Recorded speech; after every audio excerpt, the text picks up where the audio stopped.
Welcome back to the Still Loading podcast, guys.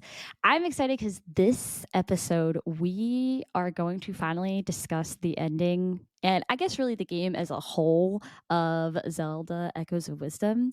Finally finished. Alex has finished ish. Ish. I'm done almost. Like I'm at the final temple, and because I knew we were talking about this game as a whole and specifically the ending, which we'll get into, I did go ahead and spoil the end of a Zelda game. Can I just say, I did not ask him to do this. I said if it doesn't happen, it's okay. And then this motherfucker messages me and was like, "Oh, that ending," and I was like, "Oh," and he was like, "I googled it." I was like, "Oh my god." He's like, "Sorry for trying to be a good host." I was like, "Listen, I didn't ask you to do that." Lizzy, it was the right thing to do, and it's a Zelda game, okay? There's no Zelda game that's gonna, would you kindly and completely flip the game, the world and story on your head. It is the hero's journey, and then you're gonna fight some big manifestation of evil that is an existential threat to the universe, and you fight them. Well, maybe not in this game, but in other games you get to fight them, and and that's that, right? Like it's not like it's not like there's a big. I didn't find much of a spoiler. You already know about Null by like the fourth dungeon, I think, right? Yeah. But we're gonna talk about the ending of Zelda. So if you guys have not finished and you don't want it to be spoiled, I would skip this one for now, just so you guys have an idea. You guys have a heads up before we get into this. And then after Zelda, we are going to talk about some badass women in gaming, the climate of things right now, and all that has happened recently. I think now is a great time to highlight some amazing women in gaming. These are going to be fictional characters this time around, guys. I would love to talk about badass women in gaming, like in the real world, in another episode, but these are all going to be fictional characters for the moment being. Yeah, don't worry, we'll get to Valkyrie someday. That I was just about to say the same thing. I was like, and then we can talk about Ray and the impact she's had on women in gaming. But yeah, so that's what to expect in this episode. So we'll go ahead and jump right into Zelda. As an overall like kind of arching theme, though, how have you felt so far? Now that we've kind of like, I know we've talked about this a few times, and now that you're kind of like in the very end game, how have you felt so far about this game? Look, it's really charming. It has a lot of love letters to past Zelda games that I really like. Yeah. When the puzzle solving is good, it's really good. A lot of the dungeons I really enjoyed, including I really liked the ice one. Actually, was probably my favorite dungeon so far. But I struggle to recommend it to folks because of the combat and because of sort of a few design choices that they made that felt like it was like a little a pandering. I don't know if pandering is exactly the word I'm looking for, but perhaps if it was a male character, they wouldn't have made the decision that they did. Like not being able to fight was they explicitly said that they chose Zelda to be the protagonist of this game because they didn't want the player character to be able to swing a sword, which like wild to me. This is what drove this entire episode, by the way. I want everyone to understand this, because when Alex told me this, I think it was last episode, and I think it made it into the episode because I thought it was prior or after, because we do a lot of chatting before and after episodes. Yeah. When you told me that is literally when I started thinking about this, and then I finished Zelda, and I was like, that's what kicked it off. Is I was baffled by that, to be honest. I was like, I cannot believe that this was like somebody's actual thought of, I don't want the female protagonist in this game to swing a sword. Yeah, that was mind-blowing. You know what, it's a choice. It was also it's a choice. Not a good choice. Sorry. Why is the crafting mechanic in this game smoothies? Yeah. I don't know. That's a choice. Are they like, oh, she's a girl, so she gets to drink the smoothies? And I'm like, okay. And yeah, and even like in order for her to swing a sword, she must first unsex herself and transform into Link, her male counterpart. Which I took some issue with. I think had they even just made it, and I thought about this, had they made it that you had like an energy bar, and the only difference is you had like the master sword, and the master sword would like kind of disperse once the energy bar was used up, and you have to wait for it to recharge, Right. similar to Breath of the Wild. But it was still Zelda doing that and doing the fighting. I would feel way better about this game than I do because they specifically have her turn into Link. Right. And at the end of the game, she loses that ability because Link is back, and now Link fights at her side, and you have to hold the boss still for Link to punch the boss. Yep. And it's like, are you fucking kidding me? Yeah. I wanted Link to be in a little crystal on the wall waiting to be saved by the princess. That's like, it's 2024, Nintendo. Yeah, I agree. I think like I thought it was a really cute game. I really did enjoy it. I enjoyed it all the way up until the end. And my frustration began at the very beginning because you free Link and then literally goes, Zelda, hand over your bow. Give Link back the bow and the sword. I'm like, whoa. So not just like one. Like, here, have the sword. It's yours. Zelda's been known to keep a bow. I'll keep the bow. You have the sword. Let's we'll split the things. No. Hand over. She gets the bow of light. She should. Yes, exactly. No. We have to hand over all of it. So not only now I have to hand over everything. I have led this entire adventure by myself. Thank you very much. We get in, we walk through, and I have to follow him. I can't move forward until he moves forward. So I'm like, son of a bitch. Okay, I can't navigate this on my own. I can't be the leader here. And then yes, we get to the end, and this is when I was like just done. I was over it at this point because I could not believe I got into this last boss fight, and my job was to summon things and run around while Link did all the damage. Yep. And I was like, wow. This really kind of ruined the whole game for me. I had a slighted feeling and slighted look at the entire game after that. I was like, this is stupid. What was the point here? Yeah, it's very much step aside, princess. Men are here, kind of energy to it. And yeah, it's and I see. I have half of a liberal arts degree because I switched to computer science halfway through my arts degree. But sometimes I wonder, like, because of that, I consume media very critically, right? And I think very critically about everything I watch, everything I read. And sometimes I wonder if that has taken my ability to enjoy things. So I'm sorry if me pointing that out last episode brought that front of mind for that section of the game. Oh no. But yeah, it's I'm gonna finish the game. I have 100%ed every other Zelda game except for Tears of the Kingdom. I'm still working on that. And I do plan on 100%ing this game. I do think if they had kind of made a few mechanical changes to like how the limited combat worked, and also like, yeah, let's just not have Link come back at the end because that definitely gives me the ick.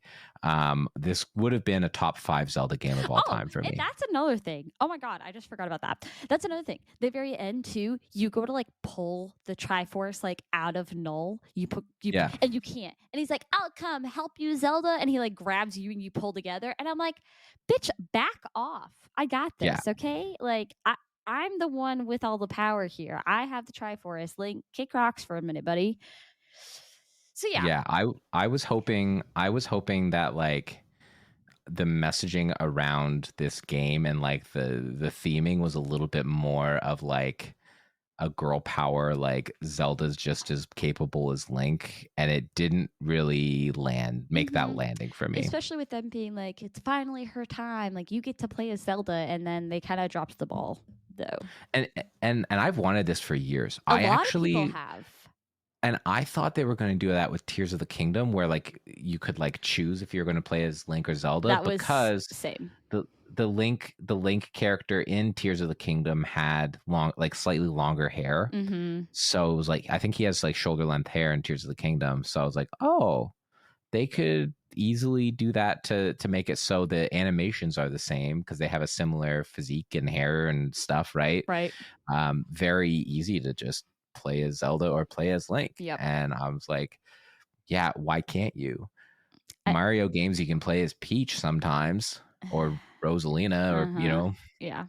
But no, not here. I do think that would have been. I think that was a lot of people's hope. Actually, was that in Tears of the Kingdom you were going to get to pick one or the other, and I think that was kind of the beginning of the letdown of like, oh, everybody's really hoping that we were going to get some kind of choice here, or that it was just going to be a Zelda-led game, and then Echoes of Wisdom, they finally did it. And again, like, and I don't want to like, Zelda holds a very, very like special place in my heart. I love Zelda. Same. And it just sucks that I just got to the end of this and I was like, cool, fun stuff. I was like, I am running and hiding essentially. Great.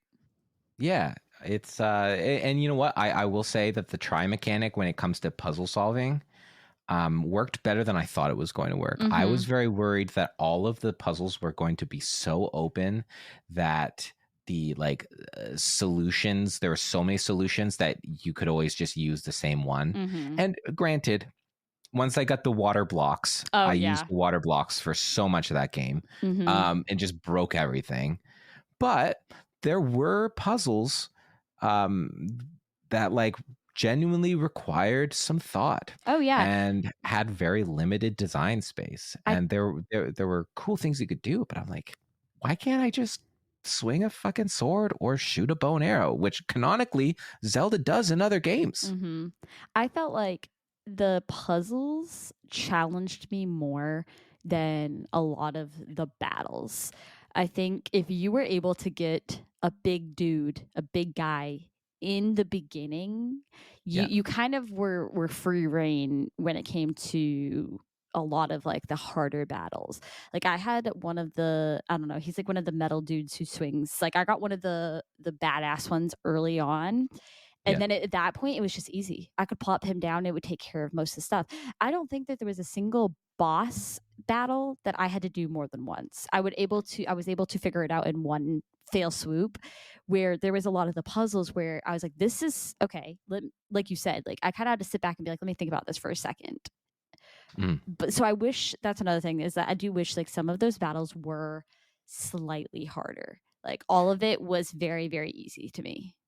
Yeah, and it's hard to do when you have to code around. They're really like the summoned enemies, even the strong ones. The AI on them was pretty shitty. And you had to kind of figure out how to coax them, right? You could do the Z targeting, and you could you position them in such a way that it would sort of like that plus Z targeting will make them pick be it like, up. oh yeah, I should attack this dude. Let me notice them and then run over and swing. So like combat just felt really stilted. So yeah, I understand why it was hard to make a hard fight out of that, because you're not fighting. You're waiting for other characters to fight. And I'm like, basically AI to pick up on AI. Yeah. And then the only way that you could recharge your sword was either through a smoothie or through the limited times into rifts to close the rifts. So you couldn't even reliably be like, okay, let me just turn into Link here and do the fight myself. Because then they want you to do the summoning, and the summoning was just boring and uninteresting. So like I said, it was a great game. I just felt like the ending gave me a little bit of a slighted feel about the whole thing. It's not something I think I'll go back and play. There's a lot of Zelda games that I love going back and playing. Ocarina of Time, and honestly, Breath of the Wild. That game, I have over 400 hours in that game. I love that Same. game. Yeah. So like those ones I will always go back to. I will always play again. I think they're just incredible. This one, I'm not sure I'll ever go back and play. Like it was good, but it wasn't great. And then I think knowing the ending, it will always keep me from being like, oh, I'll go do it again. I also just want to add in, I think it's hilarious. We have a pal whose name is Kelly, who goes by Hero Carry on Twitch. If you want a really amazing space, she is incredible. She's great. Who does a lot of Just Dance and IRL streams. Absolutely amazing person. But on her story the other day, she was talking about how for the first like half of the game, she thought that the creators didn't put Null's name in because she was like, it just says Null. And she just didn't understand that that was the name. And she was like, I can't believe that they didn't they forgot to code this part of the game in. And I literally thought that was the funniest thing ever. I was like, that's incredible. I definitely could see how you would think that, just have a string replace of no. Mm-hmm. I mean, if you've people who don't understand, if you've ever done like simple things on what is it? What's the word? Software Development like Java or yeah, even like the graphs, like basic Windows, like when you go into plug in things in there, it will say null for things that are empty. And so if you're like, what are you guys talking about? What does that mean? That's a little bit of background of why I think it's so funny too. It's just like she really thought that they just forgot to plug it in, which I just thought was hilarious when I saw it on her Instagram the other day. But yes, go check out our friend Kelly, Hero Carry on Twitch. She's incredible. But we're gonna go ahead and jump in to some of these badass women characters that we have seen. And again, a lot of this started just because I was really, really tilted at the end of Zelda. And I was like, man, I love a good female character who can hold their own. So, one of the very first ones that I could think of, honestly, was Aloy from Horizon. Yeah. She this was the first time, I think Horizon was one of the first times that I realized how slighted people could be that they had to play as a girl in a video game, because I remember the uproar and how like just upset people were. And then we're like, wow, if you're gonna make me play a girl, at least make her pretty. I'm like, whoa. You can't just diss Aloy like that. She is incredible. She's amazing. She is a warrior of her own. She's great. Sorry she doesn't have fucking boob mechanics. Okay, guys. Do you remember when the second game came out and they were trying to show how good the graphics are on the PS5, and it showed that she had they zoomed in on her face and there were little hairs, and all these men were like, why does she have hair on her face? And I'm like, have you ever met a girl? All of you have never actually been with a woman then. I'm sorry. There was so much discourse about like, cheek fuzz, and I'm like, everyone has that. Yeah. And I don't know, I appreciate Aloy so much. She was just one of the first like female characters that I got to play, and I was like, she's just so good. She's incredible. Like she has all of these male companions around her that I love. There's so many characters in both the first and the second Horizon that I am obsessed with, but none of them ever overstep, really. They all are very like, you tell us what to do and we will be there for you, and I think it's like a great like kind of play, especially in Forbidden West, where it's like she has all these male characters who are like, let us help, and she's like, no, I want to be able to do this by myself. But I also really love that because it's like, hey, you can still need help though, and that's okay. And I appreciated like so much of that, of like the mental stuff that goes into that, of like not wanting to ask for help from anybody. I feel like the helping in Horizon is usually like, okay, we're going through these ruins. You go over there to hit that button to then let me go over and then let you progress further. And you're kind of like going back and forth. Yeah. Or let me provide cover for you while you fight, fight your way through this dangerous spot. And I will point out, there's a lot of missions where in that game where you have to go save your male counterparts like Aaron, Mm-hmm. and it's never like, oh, now that you've saved me, give me your bow and your sword and let And me your fight for spear, you. and I will take care Yeah. of all the robots. Yeah. So she I, definitely and comes in at the very, very top of my list. Oh, absolutely, yeah. And I was thinking because I was thinking way back to sort of my younger days of gaming, and two characters in particular that really like stick out to me as badass women in gaming are Samus Aran from Metroid and also Joanna Dark from Perfect Dark on the N64. Let's talk Because about Samus because, oh my gosh, I asked Alex early on. I was like, "Who are you gonna pick?" Because I am aware there are a lot of games that I have not played or I yeah, haven't seen. So I wanted to be able to do some homework before we got on here. And I was like, "Cool, I have no idea what you're talking about." Um, I am one of those people who knew what Metroid was, but have lived in the yeah, dark of not knowing that the fucking protagonist in this game is a fucking woman. Had yeah. zero idea until about 2 hours ago. Really? Yes. Oh my I was like, god. that's so sick. And so as someone who's played Metroid, Alex, Yeah. and I don't know like when the first one came out, so I don't know like I might be Like asking you a the question. 80s. Okay. So never mind. I was gonna say, what was your reaction? But we What might be was a I? little too young for that. Never mind. Look, I'm getting old. Not I'm that not old. that old. I mean, I I think by the time I really perceived Samus, which was like on the N64 on Super Smash Bros. I was already kind of, it was common knowledge, right? Mm-hmm. Not common knowledge, but it was known. So I think I just there was never a point in time where I thought Samus was male, but I guess it never really like entered my mind as like how monumental that is until I got much older and was very much able to reflect on just how few great badass female characters there are. Mm-hmm.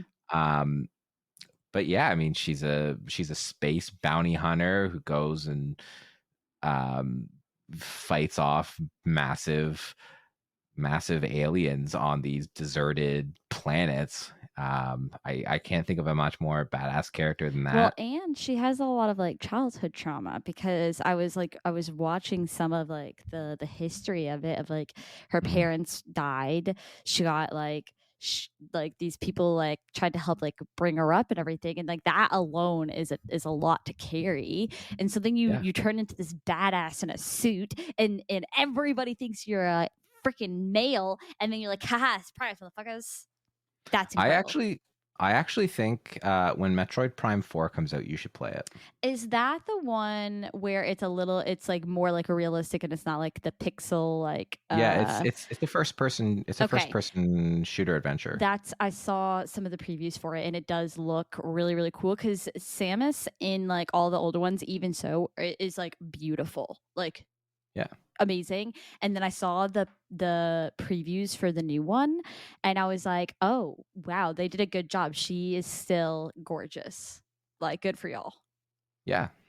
I think I actually think you would like the Metroid series because it's very much like you're exploring this sort of deserted planet with all these puzzles, and the combat's nice, and it's a cool game. If you like Zelda, there's a good chance that you like Metroid because it's similar. Like, oh, I need an item to get through this part. Let me go explore somewhere else. Oh, this item, this boots give me a double jump, and now I can go Uh-huh. new places and like re-explore areas and stuff. So That's looking at some of the previews. I was thinking the same thing. I was like, maybe that's something I'll tack onto my list of things. yeah, But continuing with, as you kind of like grow and you start realizing there's amazing women and things. And my next one was Ellie from The Last of Mm. Us. Um, I cannot tell y'all how much The Last of Us was my favorite game ever. I did not play it. I watched many people play. And again, I have so much respect for Ellie as somebody who just was alone and by herself. And again, you get to like, while she leans on Joel a lot as a child, as she gets older, it becomes Ellie's story in her own pace and the way she wants to do things and how she wants to live. And I love that. And I think like she's a badass. She can shoot a gun, she can shoot a bow, and no one is getting in her way. And I love her. Not to mention, you get again, guys. There's probably a few spoilers if you have not played the second one. I would mute for like a minute. You've played this. You know what happens in the second one without Yeah, I know what spoiling happened. anything crazy. But I guess no, Alex, Jesus Christ, I'm gonna cut that out. I don't know how. There's a lot of people who have watched. You said to mute. Okay, I wasn't gonna talk about that though. Oh my Jesus Christ, I wasn't going there. There's a lot of people who haven't seen the show or is watching the show now and hasn't played the second one, so I'm gonna leave that out. So then they did hint to though. Something they did hint to though, I think in the first one, I can't remember if the cutscene shows it or not, but I know it's verified in the second one, is that Ellie is also gay. Which again, you have a female character who's now part of the LGBTQIA community, which is another Yeah. like huge hurdle for women in gaming that I loved. Absolutely. And yeah, it's well, and The Last of Us 2, because it's from two different perspectives, and they're both female LGBTQ characters, if I remember correctly, right? From having not played it. Yeah. So But I know the general conceit because people were upset on the internet. Again, so. yeah. Yep. But she also comes in as a very high ranking woman in gaming, especially in the game and in the show, because it's just it's the same character, but just absolutely. And Ellie's fucking funny. Okay, literally so fucking funny, and I love that. Like, girl has her own jokes. She reads from that damn joke book, but is just a funny character of her own. So yeah, and then you had another one. What was the other one? I can't remember the name. Joanna Dark. Okay. This one I also looked up. Like, again, smoke show. Holy shit. Well, that's not why I think she's a badass. Yeah, I know, okay. But I'm just coming from the side that I'm no better than a man. That I'm like, wow, look at you. So growing up, like I played a lot of the N64 up until the Switch. It was my favorite console of all time. And now I think the Switch is, but Perfect Dark for me, like I know a lot of people really hold like GoldenEye on the N64 in high esteem, but for me, Perfect Dark, it's the same engine, same developers, but it's I think a much cooler like story where you're trying to take down the Datadyne Institute, who are dealing with like intergalactic sort of like species experiments, and that you find out that they've kind of partnered with these evil aliens, and it's just like such a cool badass like spy saga that you go through over the course of the whole campaign in that game. Not to mention just like the super fun split screen multiplayer games going on. I think that might be on the N64 my most played game, besides Majora's Mask. Wow. I think I've played it more than Ocarina of Time. Wow. I've played so much of that game. And I grew up on it, which, given my age, I probably shouldn't have been playing such a violent video game, but I turned out okay. Yeah. So yeah, I think for me, when I was thinking about, badass women in gaming that really influenced me, I wanted to go back to my roots, and I actually think Joanna Dark and Samus Aran were like two characters that were very formative for me, that I think are also two badass science fiction spies, because awesome. And yeah, I think those were my two. Perfect Dark also has another game coming out, correct? Again, a more like first person type of game. Yeah, there was, it's a first person shooter series. They had one on the 360 that I didn't play. Oh, okay. I've heard that there's another one coming out I'm not sure. I I'll believe it when I thought see it. I thought I saw one when I was again doing some research. Um, is a 2000 so I don't know. Maybe Okay. not. Maybe it was a but then I thought maybe I'm trying to remember if it was Perfect Dark or if it was Metroid that I was looking Oh, at when they were showing that there was some both of reboot. them. Both of them are getting a new game because Okay. Metroid Prime 4 comes out, and yeah, apparently there's a new one coming out for the Xbox, Yeah. and maybe I'll get an Xbox to play that. Who knows? Okay, that's what I thought. I was like, I really now that I'm looking at Perfect Dark, I was like, okay, maybe it is both of them. But yeah, well, that's always cool too because I can appreciate a reboot of a game as long as if they kind of stick to the roots and everything. And that also sometimes is where I'm like, okay, maybe I'll jump in on this because I'll want to play up until the new one. Sure. Yeah, and I think the other, when talking about female representation in gaming, I think about probably the biggest game of the past year or in a bit, Baldur's Gate 3. Just like all of the really just iconic female characters in that, right? Like Mm-hmm. Shadowheart, Lizelle, Karlach, Minthara, like some of the most popular characters in that game are these really complex, super fleshed out women Uh-huh. who have, are facing crisis of faith and identity and cast out by their societies. And if you follow their quest lines, like I think they have some of the most interesting quest lines in that game, and are also extremely powerful, right? Mm-hmm. So I think they go a long way. And with Baldur's Gate 3, a lot of the voice actors have, because of that game, kind of gained some amount of like internet celebrity, which you don't always see from voice acting in video games. Uh-huh. Obviously, Ashley Johnson, who was Ellie, also had that, but um, it's kind of cool. I believe it's Jennifer Monday is, I think, her name, the who's Shadowheart's Uh, voice actor. Um I can't remember her. I'm looking to see Jennifer Shadowheart. English. Jennifer English. Jennifer, I don't know where Monday came from. Anyway, I like it though. um uh it was I was like Jennifer and then a noun. Yeah, Jennifer English, like she's another, I believe, openly LGBTQ voice actor working in the games industry, and I think she's just a really great role model for the community and She really was great. also in Elden Ring. Yeah. Yeah.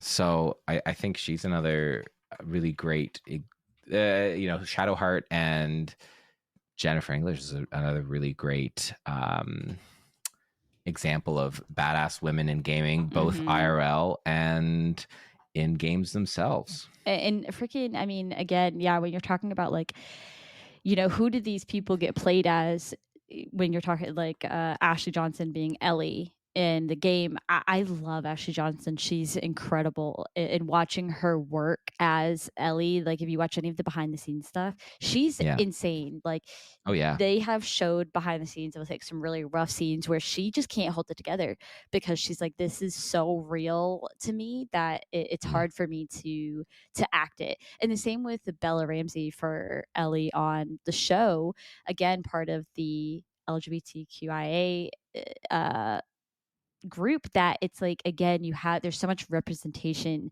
for so many people that Mhm. it's incredible to see it come to light and come so far. um I think one of the last ones that I wanted to kind of hook on to this was I'm currently playing Dragon Age, Mhm.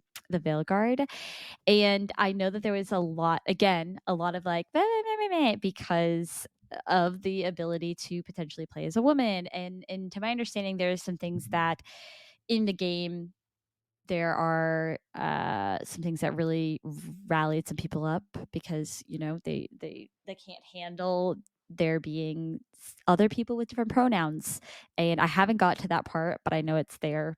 But my character, who they call Rook, is incredible. And I have her as a woman with freaking pink hair, and she's a freaking she yields a fucking bow, and she's a badass. Okay, so I will just say, everybody who's like on the fence of playing Veilguard, so far it has been a like 10 out of 10 experience for me. I will Oh, say the story, I can understand why some people are like, yeah, the story's a little meh. It's been good, not great, but I do think the combat so far has been it's what drives this game for me. I think it is so much fun. Literally so much fun. so as someone who's not played it, Mhm. um, because you're very excited. Rook's the name of your character. It's not actually Rook. Um, You do get to pick your own names, right. but everybody across the board, regardless if you choose a male or female character, and it is really nice. Also, you can Well, go in and change pronouns and a lot of like how you right. look to make you feel inclusive, which is really nice. But you just go by Rook regardless. Okay. Okay. So Rook, because obviously playing as male or female character is not necessarily like the newest of additions. Like, Hmm. shout out, unless it's Legend of Zelda. But anyway, is there something about how Veilguard handles the character creation for you that like has stuck out as like, because obviously you're really imprinting and bonding with this character that you've created. Hmm. Is there something special that they're doing that really has helped you identify and see yourself, or imprint onto this character in the game? It's kind of funny because I've seen so many people who have made their Rook um, look like them. And to be Mm, honest, during my time making this Rook, I just was going with like, oh, I like this, I don't like this, pink hair, and I think it was a lot of things that like I'm too scared to do, kind of thing. Like pink hair. mm, I remember when I was because I have pretty like dark-ish. It's not that dark, but it's brown now. It's really hard for me to go pink. And when I did have blonde hair back in the day, I always wanted to go pink, and I was too scared to do it. But I also just uh, I love women in gaming who handle a bow. It also is just the way that I have always liked to play games. I love ranged characters. sure. And so being able to like have a ranged character that does all these really fun things that I am too much of a baby to do is just really really nice. I do want to buy my own bow at some point and try to like be decent at it, or at least like have fun with it in like my own backyard kind of thing. But Yeah. I liked the character creation. I liked being able to make my own person. And I will say there you can spend an enormous amount of time in character creation in that game. It Really. is wild. Yeah, I probably spent a good 45 minutes creating my character, which I mean is a blessing and curse. Some people are like, I just want to make my character real quick and move on. But if you are someone who likes having the ability to really detail orient your character, I think people who are good at building like mocks for other people, like if you wanted to Mm, build someone who looked just like, I don't know, Ellie, or I didn't ever get around to talking about Ciri or Cirilla from The Witcher. But like, if you sure. wanted to make it look like somebody and you have the eye for that, oh my god, you could totally make it look just like you or somebody else that you wanted to, which is kind of cool too. But Oh, cool. again, like I said, you get a lot of abilities to choose your pronouns, choose the way your character looks. As far as like scarring goes, it just like there's just so many options that I think they did a pretty good job at making it relatively like inclusive, which I can Yeah. really, really appreciate. I think that's really cool. Oh, that's awesome. Yeah. I am intrigued by the game. It's more that like I want to play it. It's just I have several massive RPGs I want to play Mm-hmm. before then. Yeah. If So I will give a big shout out, I am currently playing through EA Play. mm, Because there was so many mixed reviews on this game. Um, I was a little hesitant to. I mean, games are not cheap nowadays. You're talking $60 a game, and I just bought more Zelda. like 90 in Canada. Ugh, that's wild. That is wild. I had just bought Zelda not too long ago, And I was like, God, I don't know if I want to commit to $60 that for a game that have a lot of mixed reviews right now. Come to find out, a Yeah. lot of the mixed side was from the story, and then people just being upset that, oh, they have they them pronouns, or you can change the pronouns and you can do all these crazy things, blah blah blah blah. And that's where a lot of it was stemming from, which is crazy. But I was like, okay, by chance I don't like the game, it's gonna really suck if I spend the $60. So EA Game Pass, if you get the pro version, is $16 a month, but Veilguard is on there. So Oh, I cool. kind of was like, if I can finish this game in 2 months, I at the very least spend half the money.